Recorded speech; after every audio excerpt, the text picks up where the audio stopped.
Today we're going to examine the colossal statues from Imperial Rome. Gods, emperors, and more. Hey guys, today I want to talk to you about the colossal statues of Imperial Rome. We have a lot. And why are they colossal? Because they're gods. This is Isis. She was in her temple, the Elysium, in the Campus Martius. Or they're emperors that are becoming deified, they're becoming divi, or they're already dead and deceased and worshipped as gods. So we have this incredible scale underlining the importance of emperors and empresses, as well as deities. And what I want to do today is give you a taste of the colossal scale of these statues. Now, most of these statues we'll take a look at today are in Rome originally, but some of them, as we'll see, are down in the Farnese collection in Naples. Let's take a look at the colossal statues of Imperial Rome. Today we'll examine primarily gods and goddesses, statues that fit in large architectural spaces, and deified emperors. Now, this statue of Isis becomes a beloved statue of the Romans, and she's known as Madame Lucrezia in the Renaissance times. And she is one of many statues that are placed throughout the city on which people could affix complaints, observations, just have a lot of fun in her name. Now, where are we today? We're just off Piazza Venezia, next to the San Marco Church.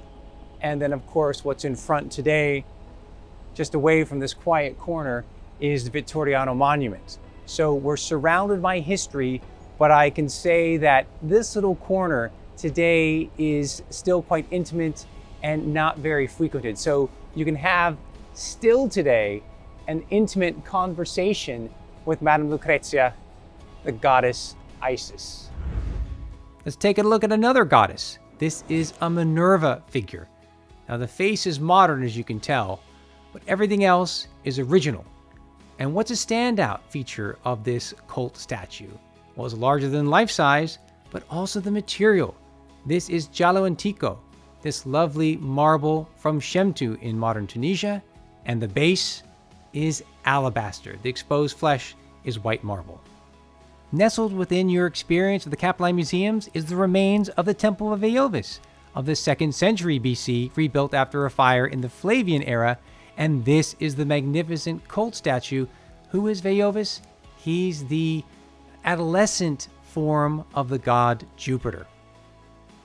Here we have the magnificent statue of Mars Ultor. It was found in the form of Minerva in the 16th century and was acquired and placed in the Capitoline Hill by 1740. It is magnificent, dating to the time of Hadrian. It probably wasn't a cult statue, but was probably one of the many colossal statues decorating the Forum of Nerva.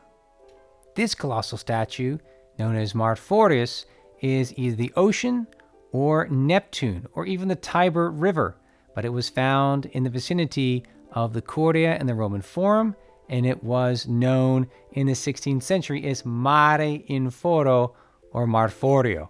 It was one of the talking statues, like the Pasquino statue, like the Madame Lucrezia, and it is today inside the Capitoline Museums. These two colossal statues, this one of a reclining river god that is the Nile, and the other that is the reclining river god, the Tiber, reclining on a she-wolf, these two river gods were found as part of the decoration of the Temple of Serapis on the Quirinal Hill today in the Campidoglio.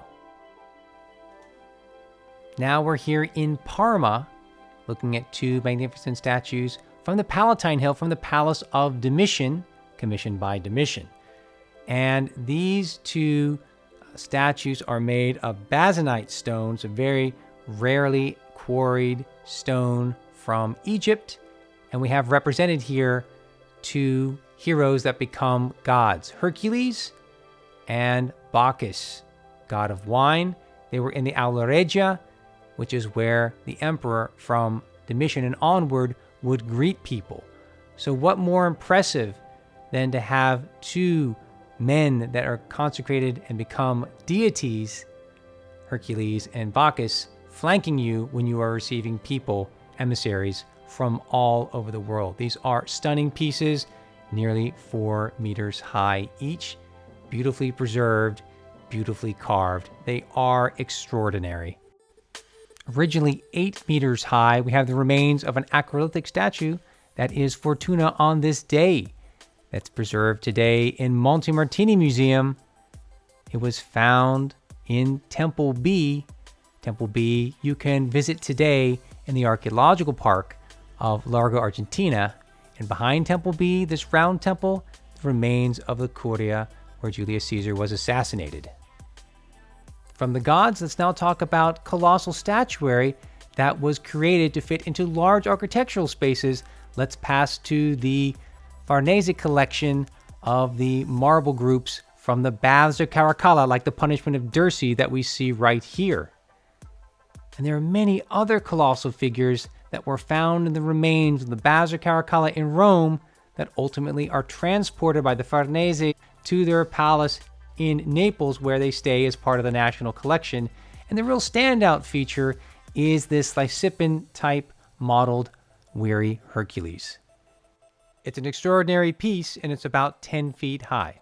And as we go around it, we can see this incredible musculature, truly inspirational to the Renaissance artists, including Michelangelo. And here we have the artist signing his work, Glycon the Athenian. So it really is an incredible collection, all in one hall, all from one location in Rome, the Baths of Caracalla, that we can still admire today in the man. Back in Rome, I'm standing next to 2 barbarian figures. These large-scale figures are on display in the Capitoline Museums, and their purpose? They were adorning the tops of triumphal arches in Rome. Now we're going to talk about deified emperors, but before then, let's talk about Agrippa, the right-hand man of Augustus. This is a colossal statue of Agrippa. It's from Rome, but it ends up in a collection in Venice, where it's part of the National Archaeological Museum. What a stunning figure. What a way to remember the naval prowess of Admiral Agrippa. Let's talk about the mindset of the emperor that wants to become a god. Even in his own lifetime, he's representing himself in a colossal scale. This is Alexander Severus, part of the Farnese collection today in Naples. It is a recarved face of the previous emperor, Elagabalus. Here is the truly colossal head of divinized Titus, the elder son of Vespasian. Now this is in Naples today, but it comes from Rome, and it was probably part of the temple of the deified Flavians on the Quirinal Hill.